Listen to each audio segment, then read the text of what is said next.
good evening, everyone. I hope you're doing well, and this is your Royal Daily News for September 14th, 2022. In Brussels, His Majesty King Philippe of the Belgians held an audience with the Supreme Commander of the Allied Forces in Europe, General Christopher G. Cavoli, held at the Palais Royal. Yesterday afternoon in Brussels, Their Royal Highnesses Prince Laurent and Princess Claire of Belgium arrived at the Italian embassy to attend a ceremony to witness author Miss Hilde Kaiboom receive the Order of the Star of Italy.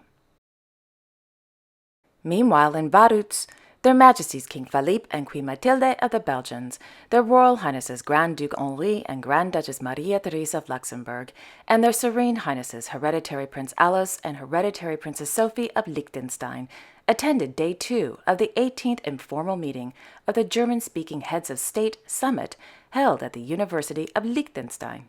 According to the Corps Grand Ducal, as part of the summit, Their Majesties, the Grand Ducal and princely couples, participated in various lectures, as well as participated in a working meeting on philanthropy.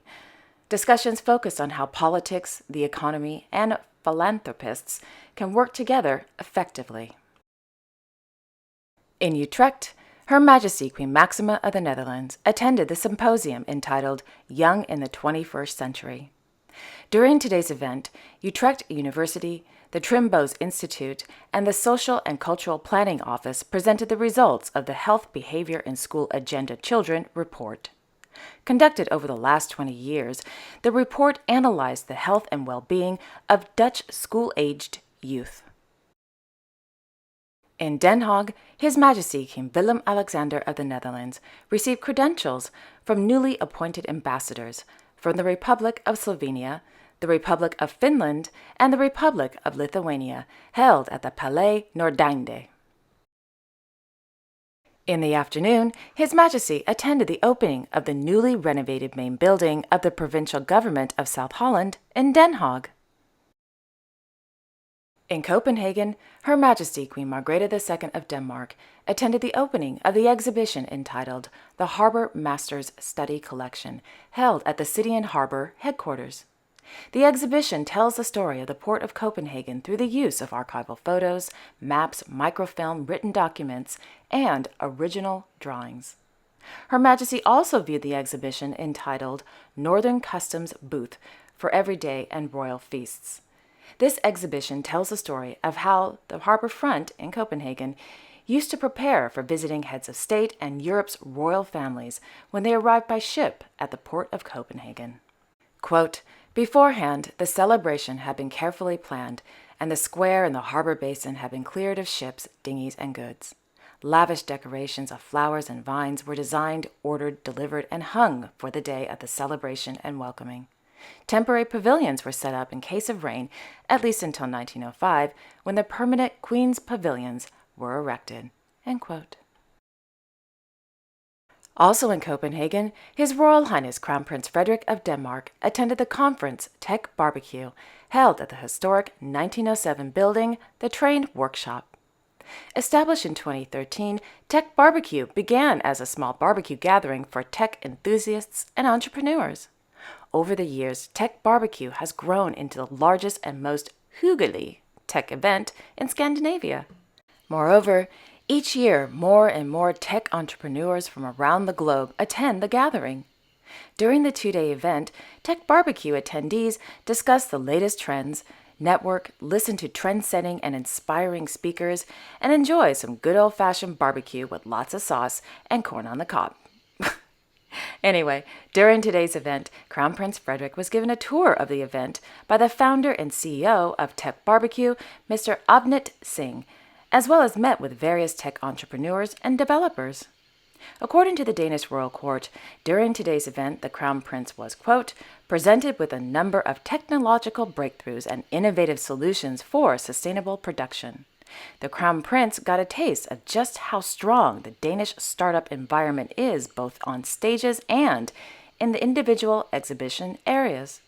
This applies to the entire ecosystem, from the lower growth layers to partners willing to invest to collaborate with the tech industry's major players. The conference presented, among other things, the top of the Danish startup ecosystem and also aims to create networks and new innovative alliances." End quote. Meanwhile, Her Royal Highness Princess Marie of Denmark, as patron, attended a reception on the occasion of the 60th anniversary of the National Association of Autism. Established in 1962, the purpose of the National Association of Autism is to spread awareness and understanding about autism. Moreover, to help and support those with autism and their relatives. Today, there are over 16 branches of the NAA in Denmark, Greenland, and the Faroe Islands. In Guadalajara, Spain, Their Majesties King Philippe VI and Queen Letizia of Spain attended the inauguration of the new expansion of the University Hospital of Guadalajara. The expansion of the hospital involved doubling the hospital's surface area from the current 54,000 square meters to 116.1 and increasing its capacity and portfolio of services. The hospital recently celebrated its 40th anniversary in January of 2022. In Villers-Cotterêts, France, His Serene Highness Prince Albert II of Monaco hosted the opening of the International Symposium of the Institute of Human Paleontology, held at Château de Villers-Cotterêts. Today's symposium amassed 32 researchers from 19 countries to, quote, discuss the morphological and cultural evolution of man, end quote.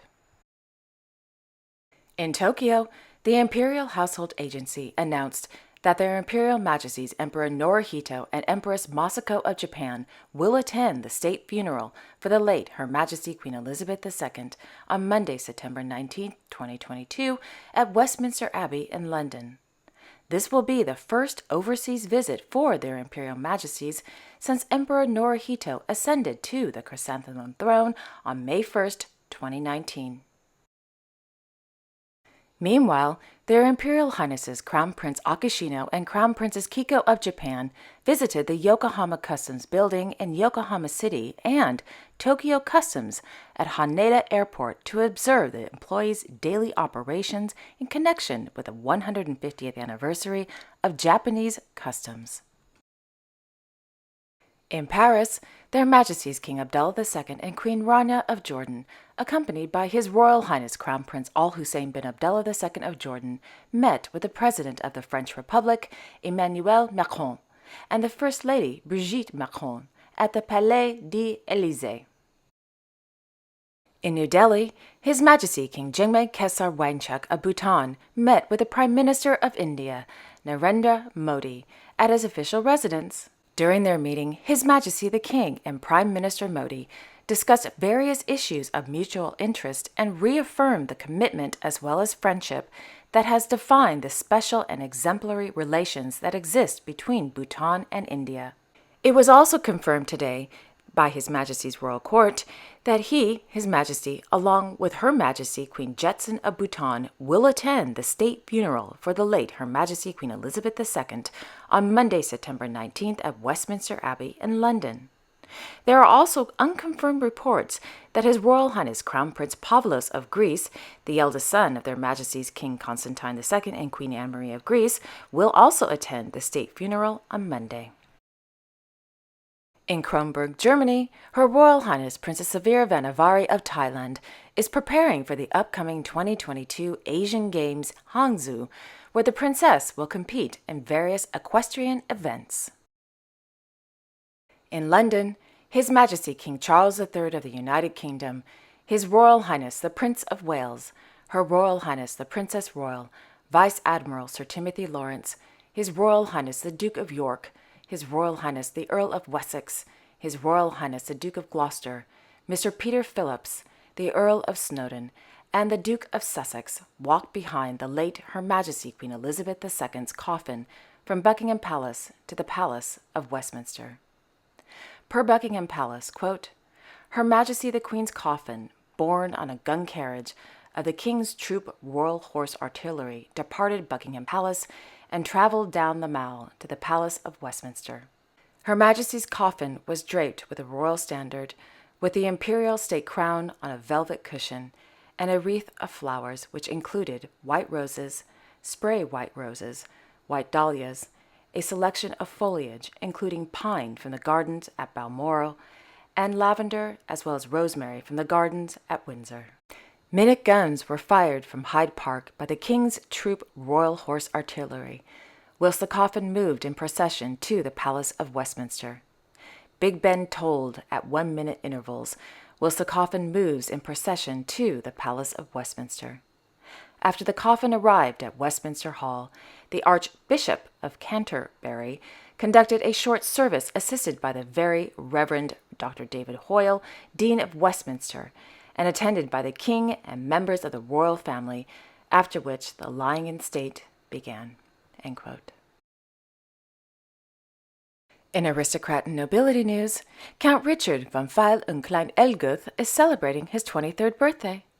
The Count is the son of Her Serene Highness Princess Alexandra of Sayn-Wittgenstein-Berleburg, Countess of Elfeld-Laring-Biel, and her first husband, Count Jefferson von Pfeil und Klein Elguth.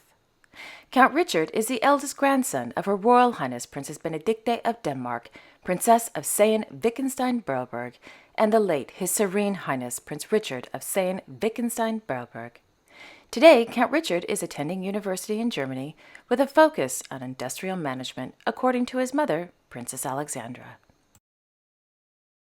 And finally, on this day in royal history, in 1982, Her Serene Highness Princess Grace of Monaco died from her injuries after a car accident in the hills above Monaco.